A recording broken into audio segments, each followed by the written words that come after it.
All right, welcome back to Sound Off Sports. I'm Mike Davis. Thanks so much for joining us here inside the den. Today, I got a very special guest with me, a guy who is a UFC fighter, former UFC fighter. Just wrote a great book right here. I got it in my hand. All In by Alberto Crane. Lessons from on and off the map. The great Alberto Crane is with me right now here in the studio. Alberto, thanks so much for being with us. How are you doing, my man? Doing great. Thank you, Mike. You have a very inspirational story. We're going to be getting into all of it. You're a guy who grew up in New Mexico, but you decide, hey, you know what? I'm going to go to Brazil and learn Brazilian jiu-jitsu at a very young age. And that's the place to go to learn jiu-jitsu. That was the place, yeah. What inspired you to go do that? My friend went down there first. He was a little older than me, and first of all, I did one class of jiu-jitsu, and my friend armbarred me like 10 times. I couldn't believe it, and so let's go again. I couldn't. It just gave me peace of mind. It made me like happy, right? And that's how it started. And then he took me to a couple tournaments, and then he showed me all the things that he did in Brazil, and I was like, I want to try that out too. So I went down there for 6 months, and then. Read a book called Think and Grow Rich by Napoleon Hill. Right. And I wrote down my goals. I wanted to be the best in the world, and that was the place to go. So I went. And you started on this whole journey, ultimately becoming a black belt. But you're here today because we have such an inspirational story that you have gone through. Basically, I'll tell our audience that, you were fighting in UFC. You're getting brain scans, as you have to do as a UFC fighter, and they discover lesions on your brain. And they start intensifying, and you end up discovering that you have MS. And you still actually ended up fighting a little bit. But tell us about that journey, because you have so many interesting facets to who you are as a human being. We're going to get into, I think your grandfather was a blind attorney and a judge. So I want to get into that. But tell me a little bit, because I want to learn about the fighting. But I think front and foremost, we should talk about how inspirational this journey has been, because that diagnosis must have sent you through a loop. Right. So every 5 years in Nevada and in California, they make you do a brain MRI to get your fight license, right? And so 2007, I was going to make my UFC debut. They found some lesions, but they let me fight, like you said. And then fast forward 5 years, 2012, and I was going to fight a local show in California. And they made me do another fight medical, and they found the lesions, but they grew this time, right? And they called me into the office the day before the weigh-ins, which really isn't a good sign. It's never happened before, right? And then they said, hey, listen, this looks suspicious, looks like MS, multiple sclerosis, but we need to do more testing. So that's what we did. And then they ended up diagnosing me with multiple sclerosis. Wow. And how has your life changed since that diagnosis? I was in shock at first, right? I don't know what that even meant, right? And then you start to do research, and they kind of treated me like a little bit like my life was over in the doctor's office. When you do research, like somebody said, like, I'm going to end up in a wheelchair, and when you look into it, like you see that, right? But I asked the doctor at the time, can I still do jiu-jitsu? Can I still compete in jiu-jitsu? And he said, sure, there's no brain damage. And so because of that, and I was already a little bit older, I was in my mid-30s, I was 36 maybe, or even 35, I'm not sure. He's like, sure. And so I signed up for my first jiu-jitsu tournament, and so I was okay with that because I had another outlet to kind of do my thing, right? And my wife, and I had 3 kids already at the time, so my wife was kind of happy about. So you were already kind of trailing off a little. Yeah, but I wanted to get back to the UFC. I wanted to get my wins in the UFC, and I wanted to follow through with my professional fight career. And so now, I mean, how does it impact you on a day-to-day basis now? I know you're still teaching and you're front and center with, training the next generation, but how does it impact your day-to-day? Because you seem 100% normal. I mean, I have things that happen, right? Like, from walking to, there's different situations. Like, I haven't gone blind, but there's different situations. And everybody's experience is different, because I have some friends who are diagnosed. Correct. There's different things from a diet standpoint you can do to help yourself. So I think it's important to hear you, a guy who was at the, you're a person who is an athlete who's got to be in top peak physical shape. So I think for people at home who are going to watch and listen to this interview, they're going to be like, I want to be like Alberto. How can I continue to lead the life he's living with MS? So teach us a little bit about that. So, going back to the diagnosis, right? Yeah. They gave me a stack of drug catalogs and asked me which ones I wanted to take. And if you start to read it, it says it may or might not help me, but there's definitely gonna be side effects, or there's gonna be side effects, right? So I was like, okay, is there another way? And so I found a lady named Dr. Walls, and she has a diet nutrition protocol, and she was an MD, so she had the best care possible, but she kept getting worse with the medication, and so she kind of figured things out with food. Oh, you mean so she kind of used herself as a guinea pig? She was an MD herself. Correct. Got diagnosed with MS and started tinkering with what's the best thing because to do. She kept getting worse. First she was, doing everything, and then little by little she's pretty much bedridden. And she's like, at this point, I better change it up or try to do something else, or else that's it, right? And so she started to get better. The more she did it, she started to figure, oh, this is good, this works.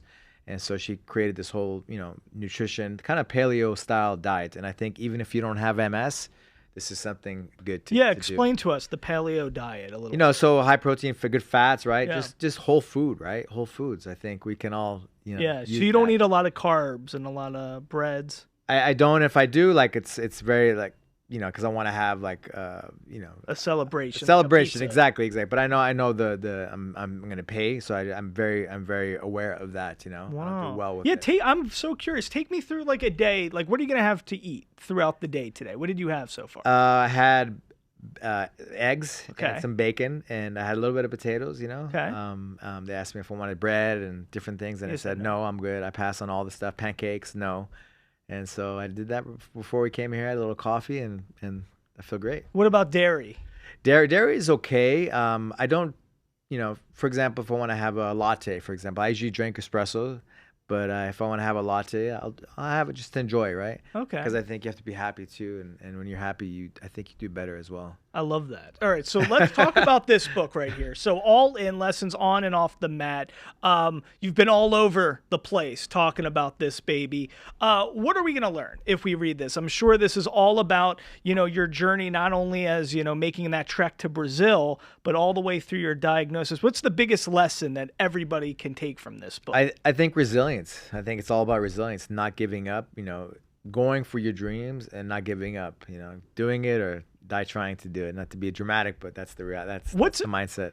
You fought 2 fights in UFC, right? I got the names here: Roger Huerta and Kurt Pellegrino. Those are the 2 guys you fought, close ones. With Kurt, I think especially. Tell us a little bit about what it's like to actually be in the octagon. I mean, that's a different.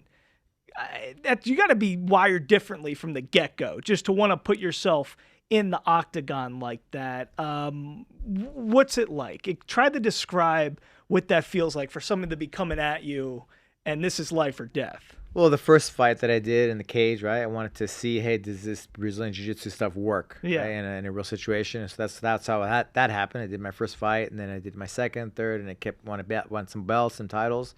And then the UFC was knocking on my door, wanting me to fight in the UFC.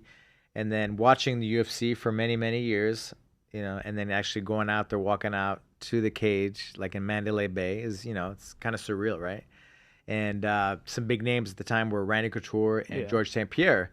And Roger Huerta at the time was on the up and up. He was on the cover of Sports Illustrated, which was, big deal right in those days. Yeah. And so they wanted to build him up, right? And I hadn't fought for a few years, so it was kind of a good... I think I was good enough to catch him. You were like a warm-up? Is that what you were saying? No, not saying that. It was just, I think it was a good matchup because I was kind of rusty, right? I hadn't fought for a while. And I think, he was very, very, active. He was competing not every month, but every few months, right? So he was very, he was on. And how does the jiu-jitsu, because in that space, how many titles do you have in the just... King of the Cage, Ring of Fire, a lot. But King of the Cage was a big deal at those earlier days, and the Ring of Fire. So I was doing well. And then translating that to UFC, give us some of the technical aspects. Why is that such a difficult thing to translate that skill set to the UFC?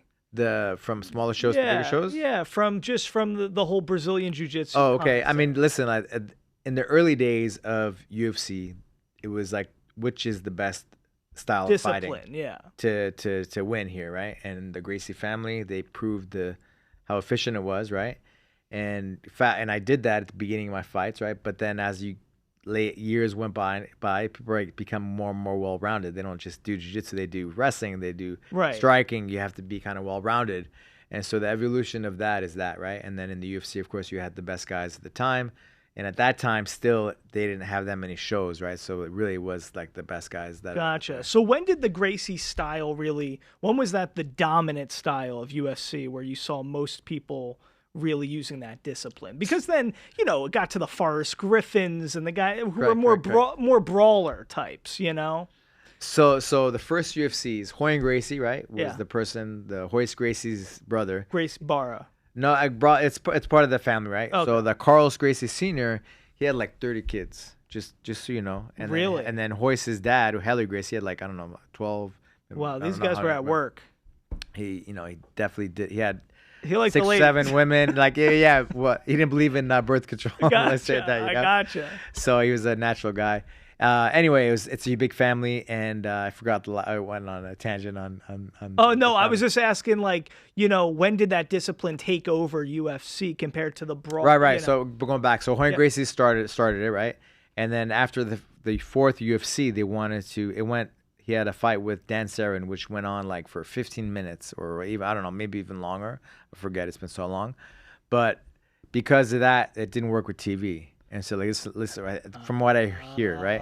And so they needed to change the rules to make it more, Gotcha. friendly for TV. Mixed martial arts where there's a lot of where there's stuff rounds, yeah. because there was no time limit. How does that work for TV? Wow. And, there was no time limit. There was no rules. It was bare knuckle, right?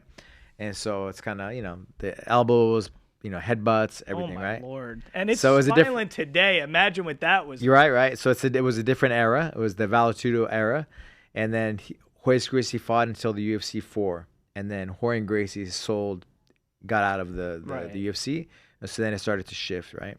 Wow. And then John McCain put it underground, so got it kind of banned from most cable TV companies. Yeah. And even most states as well. And Zuffa, right, from Vegas, the Zuffa brothers, the Fertitta brothers took over the Zuffa, and bought UFC and with then we Dana saw White. What Dana White did, and he took it to a whole nother level. Right, but going back to the Stephan Bonner and Forrest Griffith, like, listen, they were struggling, right? Right. And they were about to throw in the towel, and they're like, okay, let's try one more thing. Let's do this thing called this reality show, right? The Ultimate Fighter. Right. And then they had that Stephan Bonner, Forrest Griffith fight, and it went viral. And everything changed. Everything changed after that. Who, if you had to give us your Mount Rushmore of UFC, I just asked that. UFC, that's so tough because I'm such a fan, right? So tell me, for sure, Hoist Gracie, man. Come on, okay. He's the first UFC champ. I mean, if it wasn't for him and also his style of not being a really really strong guy, Hoist Gracie for sure. And then there's like different eras, right? It's cool that they have the Hall of Fame, the UFC Hall of Fame, and they have different eras. Some of my favorites over the years, I mean the BJ Penn, I like smart fighters, right? George St. Pierre, I like Khabib, I like Anderson Silva, I like these guys. There were eras, right, of just dominance, right? And so I'm a fan of smart fighters, and so I'm more of a grappler, right? So obviously I'm gonna favor the guys who take them down and control them and stuff, and so that's why I said George St. Pierre and Khabib, but BJ Penn as well. He's a well-rounded fighter. Yeah. I'm a big fan because I'm a Gracie student, right? So Rickson Gracie, Renzo Gracie, I'm a fan. When you went there to Brazil, coming from the States, I mean, did you have to learn Portuguese? I mean, how did you get over the language barrier? So when I first went there, I didn't know Portuguese, right? I was by myself a lot. I had a friend or two that would speak English with me, and some guys spoke a little bit of English. But you were taking like jiu-jitsu classes without knowing the language. Correct. Most of communication is body language, right? So you can kind of pick that up from that. But of course, there's details that you miss. Like, for example, one of my friends, he learned how to speak English from rap music. So it was that's so fun, right? different way, right? Yeah. But and it was before the cell phones, before Google Translate and all that. So I was obsessed, right, with learning and trying to be the best. That I would get the Gracie or the Jiu-Jitsu magazines, and I would break down each paragraph. I would look up every word because I was so obsessed. I wanted to know what it said. And so I would get a little dictionary and I would look up every word. And so I learned how to Wow. read and write as well. Look at the determination. Yeah. It's such an amazing thing. Do you think so? Are your kids? Do you coach them? Are they? Would you sign off on them being in MMA types of stuff, or how do you feel about that as a Be parent? honest, I don't want my kids to You fight. don't. My daughter, she wrestles. She's like a professional, like she does wrestling, and she's a world champion, Oh, Noogie world really? champion as well, IBJF. But she wrestles. She like full time professional athlete.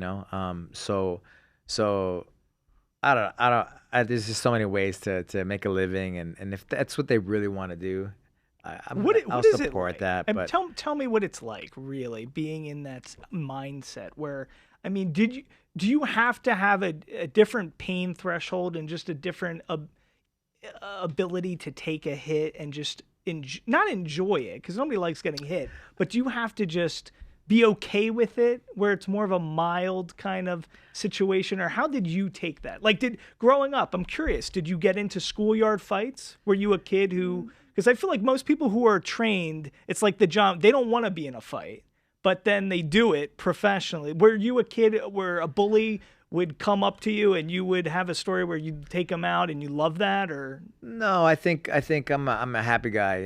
I was a happy guy growing up. I was friends with everybody, no matter where I lived. I was kind of cool with you everybody. never been in a fight outside the ring? I mean, I An had some octagon? fight situations happen, right? But nothing major, I nothing feel like big. that would be a dream. Like to me, even today, like if somebody tried to mess with you, like you're Oh, at now, 7-Eleven, like yeah. to me that would I'll, be a dream because people are like, oh, he's fit, but like maybe they don't recognize you or something, and then you take him. Like that would be like a movie scene, right? You don't dream of that? I mean, like this point, am I like definitely? I'll walk away because it's not worth it, right? Like the liability, right? Right. I'd probably be faced. But listen, there's guys, some of my black belt friends, one of the Bredzovics in Chicago. Like there was a guy robbing or doing something, threatening somebody in the 7-Eleven. He Yeah. took him down. He took action. Matt Serra in some restaurant. Guys out of control, drunk, Right. whatever. And they're able to like just take him down and subdue him and control See, him, call like cops, me, right? for me that wouldn't be fun, but for you that would be super fun. Yeah, I mean, it's something like that. Of course, I'm gonna take an act, and I feel myself. If there's a situation that I can help and support, I'm gonna step in for sure. I'm not gonna, turn my back. I'm gonna Yeah. do something about it. I for love sure. that. All right, before we let you go, a couple more things. Of course, we want to make sure everybody knows All In. You got to go check out this book on Amazon, Barnes and Noble. It's a great stuff right here. I'm going to have Alberto sign it for me and read it myself after he leaves here. But such an inspirational story. Let's talk about your grandfather, a blind attorney and judge. Tell me what was his name, and tell me a little bit about this remarkable man. My name is Alberto. His name is Albert, so I was named after him. My mom put the O on it, so I wouldn't forget that I'm Hispanic. I wouldn't There forget you my go. heritage. That's the difference. But he lost his eyesight as a teenager, and he wrote his congressman and say, "Hey, listen, I wanna go to college," because it was like a reserve kind of a situation. And he jumped in the diving board. He was doing like, I don't know, flips and stuff. And he hit his face on the water. Somehow it got infected. Oh, And one thing God. led to another. He couldn't see anymore. They took him actually out to D.C. and they ended up taking out his eyeballs. Oh my Lord. This is back in the 20s, I believe. And yeah, like I said, he wrote to his congressman. He's like, listen, I don't wanna, weed baskets. That's what they did back in those days, I guess, for people that were handicapped. I want to do more with my life. And so he applied to go to college, and congressman like got him in, and he went to college. And then he's like, when he lost his eyes, he was out in D.C. And so he went to Georgetown Law School. Smart. And yeah, he was a leader. And so he was able to get people to help him read, right? So or he did all study. this with like Braille, I guess. Braille, right? correct. And then people just reading to him. I would read to him as a kid, And read the paper to him and explain things. So We went- growing up, he was a judge. Like he was a judge. he became a judge. Nobody wanted to hire him because he was a blind Hispanic, attorney, right? Nobody wanted to hire him. So he had to do odds and ends and sell encyclopedias, whatever happened. And then he actually ran to become a judge, and he won. And that's how he started on that aspect. And he went to politics and did a lot with his life. He worked pro bono and helped a lot of people over his lifetime. What an amazing man, Albert. And that's your mom's dad. Correct. Yeah. Wow. Yeah. Oh my God. And I'm grateful because when I came back from Brazil, I got to spend a lot of time with him when he was in his older years, and he was young at heart until the end. So I was like, I want to be like that when I'm his age. I And he was love tough. that. He was tough. What did he think about you fighting? You know, at first, of course, they wanted me to get a degree, college degree. My college was jiu-jitsu and doing that, right? But then he became one of my biggest fans. Yeah, If not my number one fans. I was expecting the best from me, you know, to be number one. I'm getting chills. This is like it's like Marvel, like Daredevil kind of stuff. Like if you guys combined, he was you the real one, forces. the Hispanic Daredevil. You know? There you go. Oh my God! Wow, what a great story. Real quickly before we let you go, tell us what other just inspirational. If somebody's watching this right now, they're going through a tough time. They need some help just getting through life, and they look to you or like, man, this is a guy who has it figured out. He knows what perseverance looks like. What message would you give that person right I don't know if I have it figured out, but when I first started competing in jiu-jitsu, I went all in. I read that book, Think and Grow Rich, Napoleon Hill, and I lost for the first 3 years, and you know, for 13 tournaments, I think. And people ask me, what are you most proud of in your career? Like this belt, that championship, you know? And I'm like, listen, me going through those 3 years and then coming up on top and finally winning is the biggest thing that I'm most proud of for my career, because it's given me the platform for everything in my life, from on the mat to life to business. It's transferred to everything in my life. It's given me like an unshakable confidence in everything that I do, and that includes like this MS diagnosis. Like I believe until the end, you know, and I'll never give up. So I think if it's one thing, resilience, never giving up, and going for it. There you go. You heard it from Alberto Crane, named after his grandfather, Albert Crane.